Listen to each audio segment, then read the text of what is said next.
বন্ধুরা, আজ নিয়ে আসলাম মাথা নষ্ট করার মতো অ্যাকশন ও সাইকোলজিক্যাল থ্রিলার মুভি, যেখানে আমরা এক্সপ্লেইন করতে যাচ্ছি 2018 সালের মুক্তি পাওয়া সাউথ ইন্ডিয়ান মাস্টারপিস মুভি সব্যাসাচী।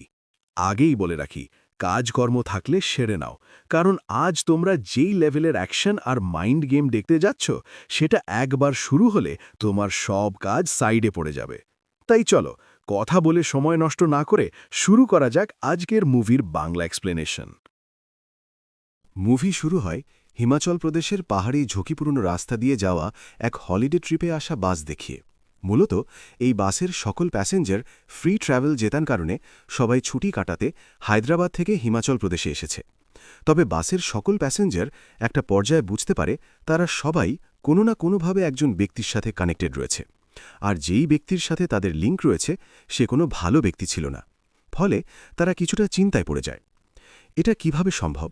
আমরা সবাই একই ব্যক্তির সাথে কানেক্টেড ছিলাম, আবার একই সময় একই বাসে ট্র্যাভেল করছি।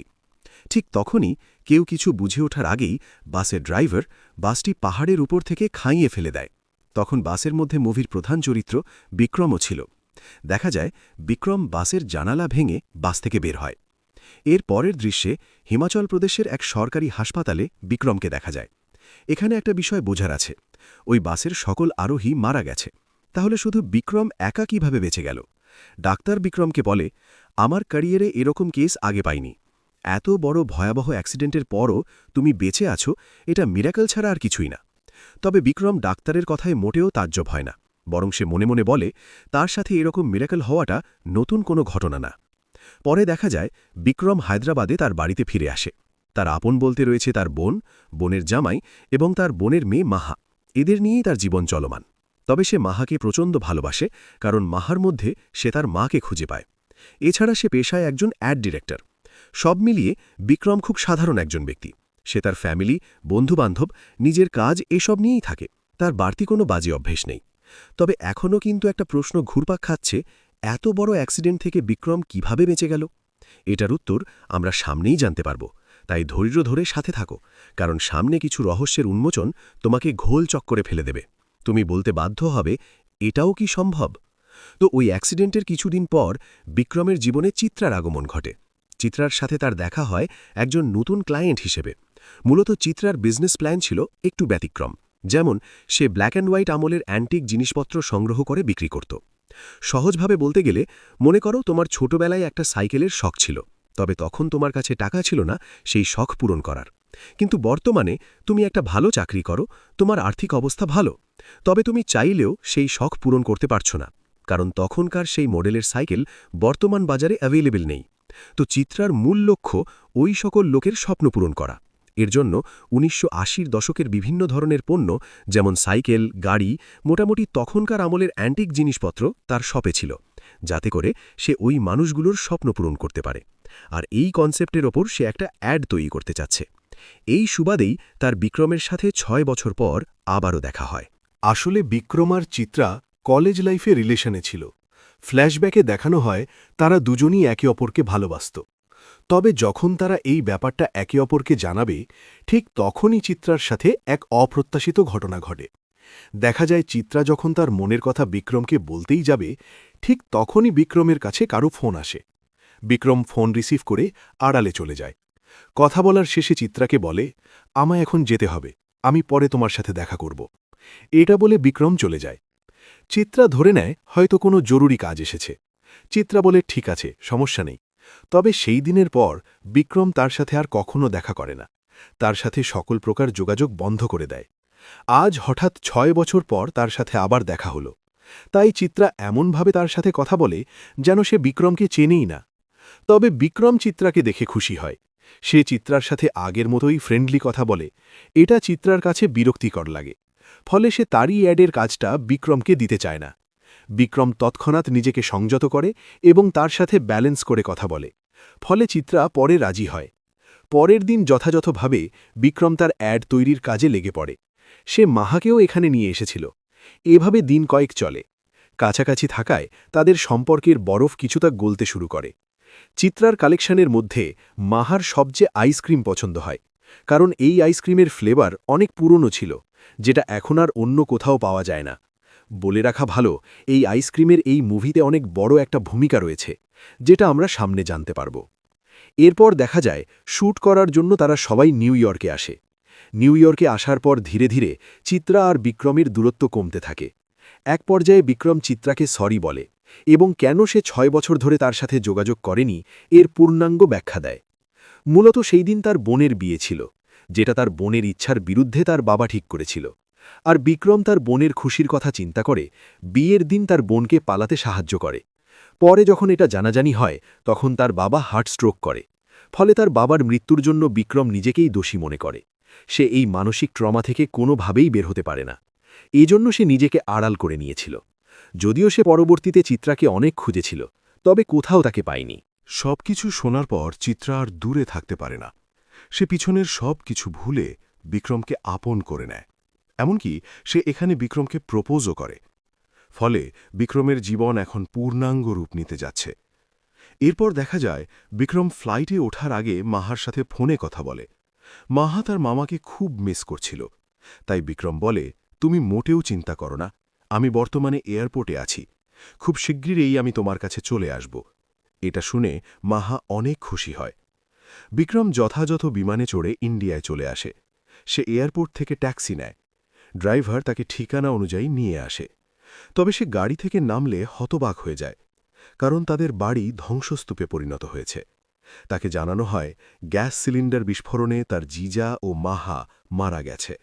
শুধু তার বোন বেঁচে আছে, তবে তার অবস্থাও গুরুতর। বর্তমানে সে হাসপাতালে রয়েছে। বিক্রম একদম স্তব্ধ হয়ে যায়। মুহূর্তেই তার সাজানো গোছানো জীবনটা ওলটপালট হয়ে গেল। দেখা যায় তার বোন বেঁচে গেলেও এত বড় দুর্ঘটনা তাকে মানসিকভাবে ট্রমায় ফেলে দেয়। হাসপাতালে পুলিশ মাহা ও তার জিজার পোস্টমর্টেম রিপোর্টে তার স্বাক্ষর নিতে আসে। এর পরের দিন বিক্রম নিউ ইয়র্কের টাইম এবং দিল্লির টাইমলাইন দেখে তার কাছে কিছু একটা অদ্ভুত লাগে। সে মনে করে দেখে গতকাল ফ্লাইটে ওঠার আগে মাহার সাথে যখন ফোনে কথা বলেছিল তখন নিউ ইয়র্ক সময় ছিল 6:55। সেই অনুযায়ী তখন দিল্লিতে 4:30 বাজে। অথচ পোস্টমর্টেম রিপোর্টে ব্লাস্টের টাইম 3:45 উল্লেখ করা হয়েছে। তার মানে ব্লাস্ট হওয়ার আধ ঘণ্টা পর মাহার সাথে তার কথা হয়েছে। এর মানে মাহা এখনও জীবিত। এটা বুঝতে পেরে বিক্রম তাড়াতাড়ি পুলিশ স্টেশনের উদ্দেশ্যে বেরিয়ে পড়ে। তবে সে যেই রাস্তা দিয়ে যাচ্ছিল সেটা ব্লক করা ছিল, তাই সে অন্য রাস্তা দিয়ে রওনা হয়। তখন রাস্তার পাশে এক ভিখারি কাউকে ফোন করে রেডি থাকতে বলে।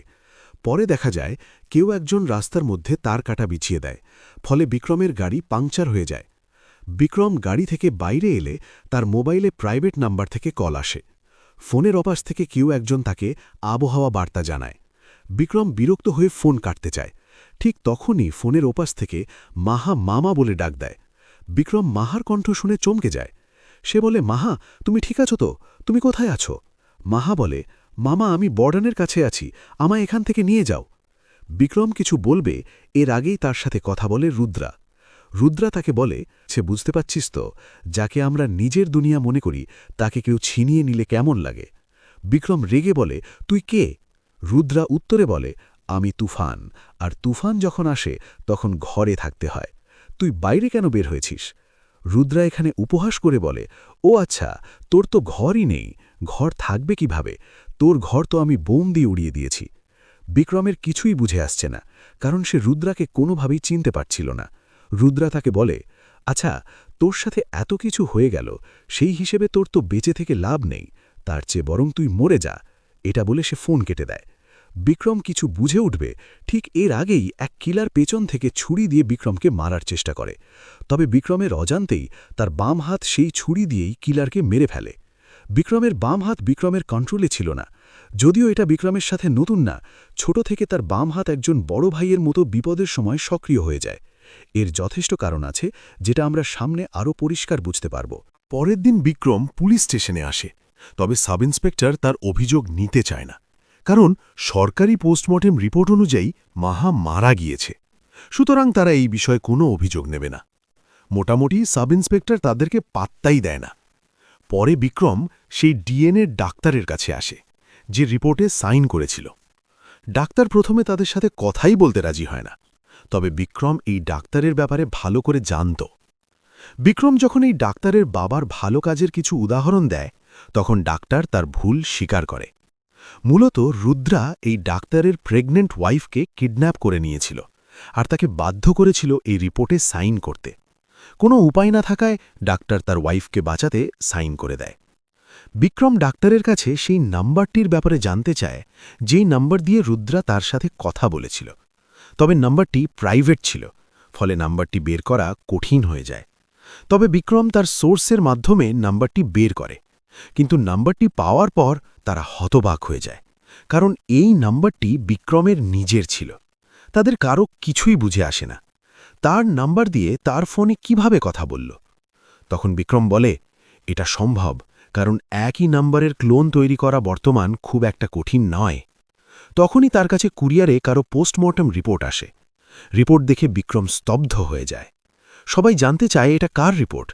বিক্রম জানায়, এটা সেই ডিএনএ ডাক্তারের রিপোর্ট যে আমাদের ইনফরমেশন দিয়েছিল, মানে রুদ্রা সেই ডাক্তারকে মেরে ফেলেছে। সেই মুহূর্তেই তার নাম্বারে রুদ্রার ফোন আসে।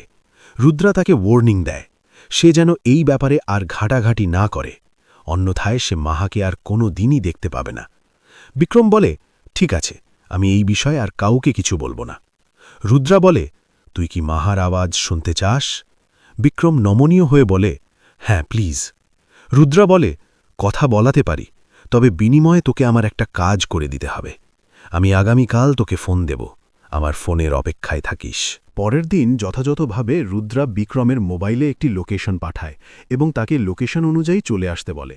বিক্রম লোকেশনে চলে আসে, যেটা রাস্তার পাশে একটি পানের দোকান ছিল। দোকানদার বিক্রমকে বলে, কি লাগবে? রুদ্রা তাকে দোকানদারকে বলতে বলে, রুহানি কা মিঠা লাগবে। দোকানদার বলে, মিঠা দিচ্ছি, তুমি রুহানি দাও। মূলত এই শব্দগুলো একটা কোড নাম্বার ছিল। রুদ্রা বলে, ওর কাছে ওর অ্যাকাউন্ট নাম্বার চা। দোকানদার অ্যাকাউন্ট নাম্বার বলে। অ্যাকাউন্ট বলার সাথে সাথেই দোকানদারের অ্যাকাউন্টে 10,000 টাকা চলে আসে। বিক্রম লক্ষ্য করে এই 10,000 টাকা তার নিজের অ্যাকাউন্ট থেকে দেওয়া হয়েছে। সে চমকে যায়। রুদ্রা বলে, চমকে যাওয়ার কিছু নেই, তোর পুরো বায়োডাটা এখন আমার হাতের মুঠোয়। আমি চাইলেই যে কোনো সময় তোকে দেউলিয়া করে দিতে পারি। তবে বেশি চিন্তা করিস না, দোকানদার তোকে একটা ব্যাগ দেবে, ব্যাগটা নিয়ে আমার দেওয়া পরের লোকেশনে চলে আয়। দেখা যায় দুপুর থেকে সন্ধ্যা হয়ে গেছে।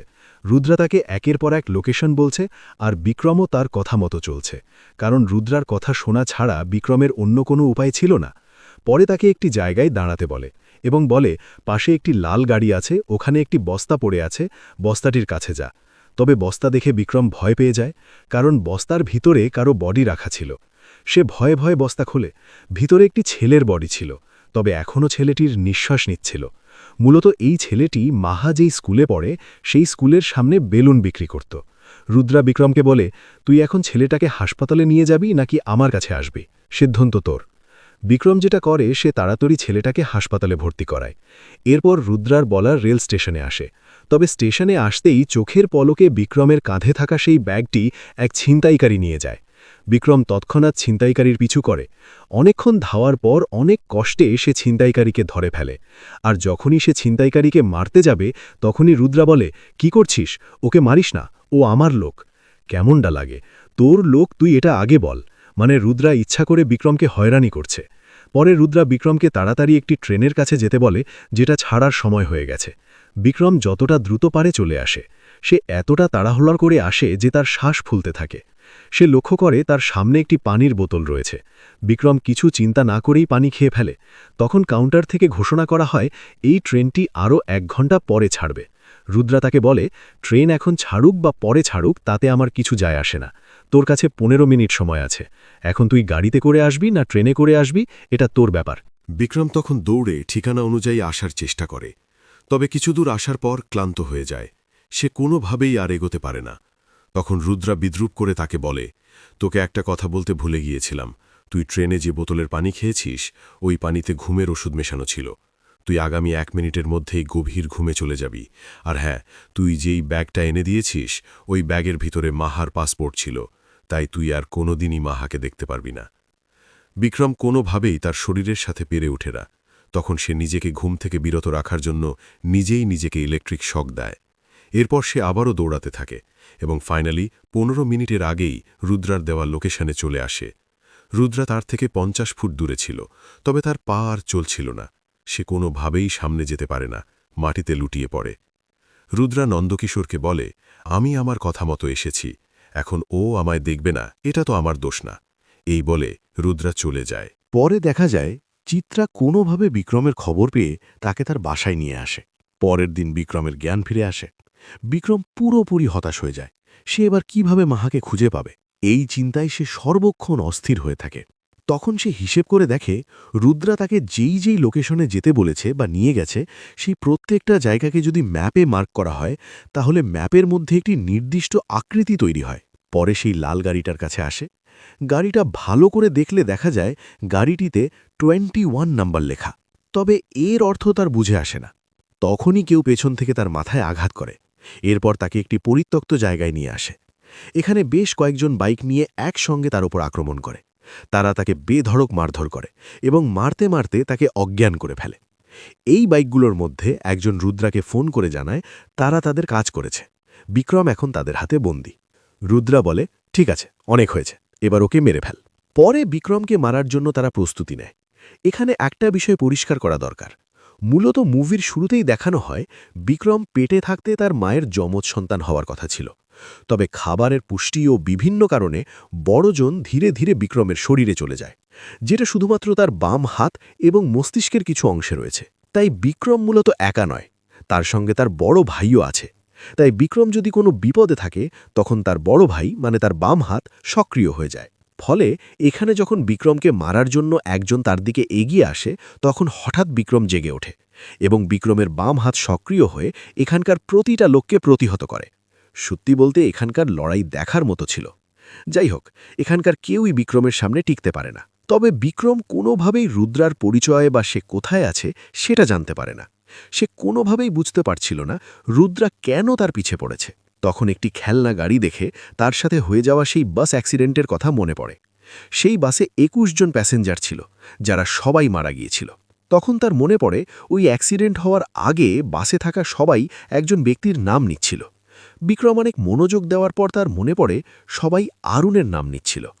বিক্রম যেটা করে, সে তার পুরো টিমকে বলে ওই বাসে যারা যারা ছিল সবার বায়োডেটা বের করতে এবং সবার সাথে আরুণের কি কানেকশন রয়েছে সেটাও খুঁজে বের করতে বলে। সবাই সেই বাসে থাকা 21 জনের প্রত্যেকের পরিবারের সাথে কথা বলে এবং সবার পুরো বায়োডেটা বের করে। বিক্রম যেটা বুঝতে পারে না সেটা হলো ওই বাসে সবাই ট্রাভেল করছিল যার যার কারণ ছিল, কিন্তু সে ওই বাসে কেন গিয়েছিল সেটা তার মনে পড়ছিল না। পরে তার মনে পড়ে মূলত সেই বাসে তার যাওয়ার কথা ছিল না, এই বাসে তার দিদি ও তার জিজার যাওয়ার কথা ছিল। এরপর ধীরে ধীরে তার কাছে সবকিছু পরিষ্কার হতে থাকে। মূলত রুদ্রার আসল নাম আরুণ রাজ, আর এই আরুণ রাজের সাথে তার দিদির বিয়ে ঠিক হয়েছিল।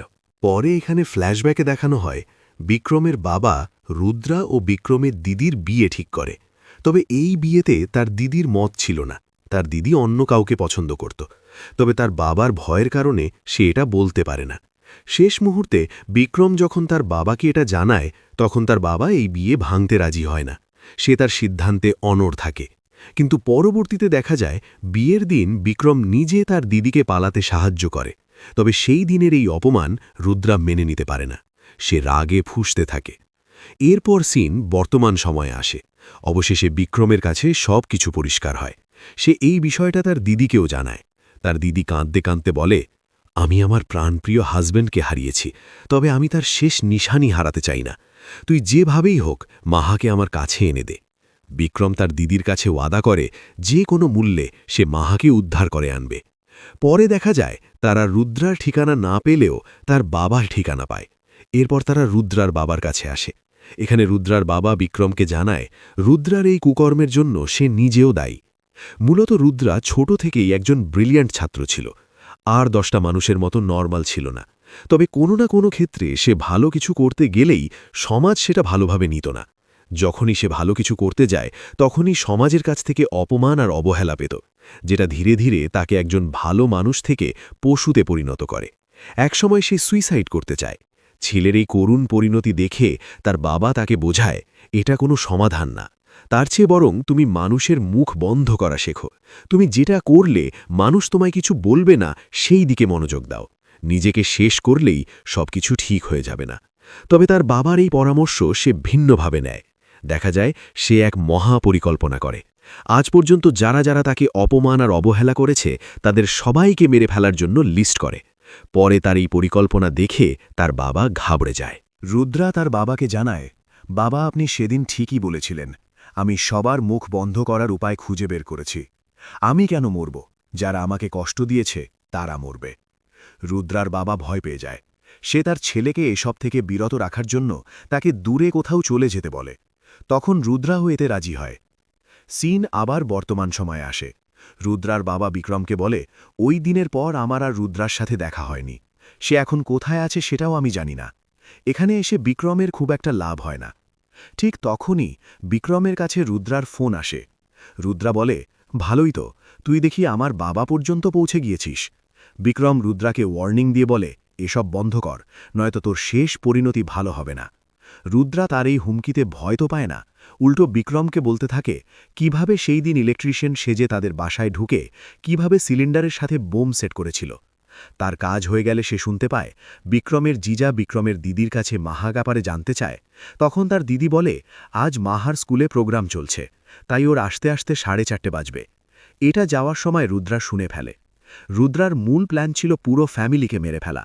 তাই বাসায় সিলিন্ডার বিস্ফোরণের পর সে স্কুলে আসে মাহাকে মারার জন্য। তবে এত ভিড়ের মধ্যে সে মাহাকে খুঁজে পায় না। মাহাকে না পেয়ে সে চলে যাচ্ছিল, ঠিক তখন রুদ্রা এক বড় অ্যাক্সিডেন্ট হতে বেঁচে যায়। মূলত তাকে বাঁচানোর মানুষটি আর কেই নয়, মাহাই ছিল। মাহার এই নিষ্পাপ মুখ দেখে রুদ্রার মন গলে যায়। সে আর মাহাকে মারে না।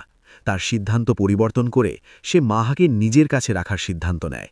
কারণ তার লজিক হল, সেদিন যদি বিক্রমের দিদির সাথে তার বিয়ে হতো তাহলে মাহা এখন তার নিজের সন্তান হতো। সেই হিসেবে মাহা তারই সন্তান, এটা রুদ্রার ব্যক্তিগত হিসেব। তাই রুদ্রা বিক্রমকে বলে, তুই চিন্তা করিস না, আমি মাহাকে একজন পারফেক্ট বাবার মতো লালন পালন করব। ওর কোনো কিছুর কমতি হতে দেব না। ও আমার কাছে খুব ভালো থাকবে। সুতরাং ওকে খোঁজা বন্ধ করে দে। আমিও আর কোনোদিন তোকে ফোন করব না। এই বলে সে ফোন কাটতে যাবে। তবে ফোন কাটার আগে সে আরও একটা লাইন বলে, আচ্ছা ভাব তো, তুই যেই জিনিসটা চাস সেটা যদি হঠাৎ করে পেয়ে যাস তাহলে কতই না ভালো হয়, তাই না? এটা বলে ফোন কেটে দেয়। এই কথা শুনে বিক্রম ঘাবড়ে যায়। সে সোজা হাসপাতালে চলে আসে। হাসপাতালে এসে দেখে তার দিদি নেই। এর মানে রুদ্রা তার দিদিকেও কিডন্যাপ করে নিয়েছে। বিক্রম এবার কি করবে তার বুঝে আসে না। এদিকে বিক্রমের দিদি অত্যন্ত সাহসী ছিল। সে রুদ্রাকে দেখে মোটেও ভয় পায় না, বরং অনেকটা ঘৃণার নজরে রুদ্রার দিকে তাকিয়ে থাকে। তখন রুদ্রা তাকে বলে, আমার আজকের এই পরিবর্তন তোর জন্য হয়েছে। তোর কারণেই আমি মানুষ থেকে হিংস্র প্রাণীতে পরিণত হয়েছি, আর এর জন্য তোর ভাই হচ্ছে সর্বপ্রথম দায়ী। তাই তোর ভাইকে না মেরে আমি শান্ত হব না। বিক্রমের দিদি হেসে বলে, তুই আমার ভাইয়ের কিছুই করতে পারবি না। আচ্ছা, তুই কি কোনোদিন ভেবে দেখেছিস ওই বাস অ্যাক্সিডেন্টে সবাই মারা গেল, কিন্তু আমার ভাই কেন মারা গেল না? ওকে কে বাঁচালো? তখন ফ্ল্যাশব্যাকে দেখানো হয় মূলত সেই দিন বাস খাইয়ে পড়ার সময় বিক্রমের বাম হাত সক্রিয় হয়ে যায়। তাই সেদিন বিক্রম বেহুশ থাকলেও তার বাম হাত গাছের ডাল ধরে বিক্রমকে বাঁচিয়ে নেয়। বিক্রমের দিদি রুদ্রাকে জানায়, তুই কোনোদিনই বিক্রমকে মারতে পারবি না, কারণ ওর সঙ্গে ওর বড় ভাই আছে।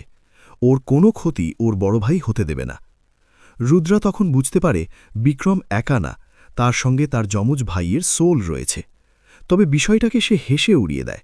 সে বলে, এরকম কিছুই হয় না, আর যদি হয়েও থাকে তাহলে তোর ভাইকে মারার জন্য এই বন্দুকের একটা গুলিই যথেষ্ট। অন্যদিকে বিক্রম তার দিদিকে কিভাবে খুঁজে বের করবে কোনোভাবেই কোনো পথ খুঁজে পাচ্ছিল না।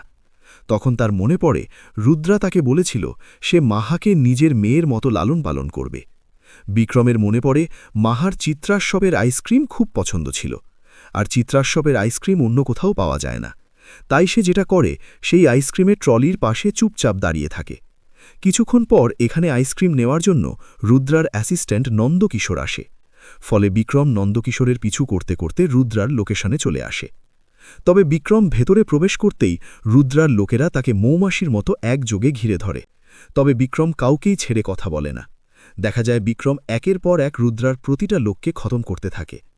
এরপর শুরু হয় রুদ্রা আর বিক্রমের মধ্যকার লড়াই। তবে রুদ্রা যখন বুঝতে পারে বিক্রমকে এত সহজে কাবু করা যাবে না, তখন সে মাহাকে সামনে আনে। মাহাকে দেখেই বিক্রম নরম হয়ে যায়।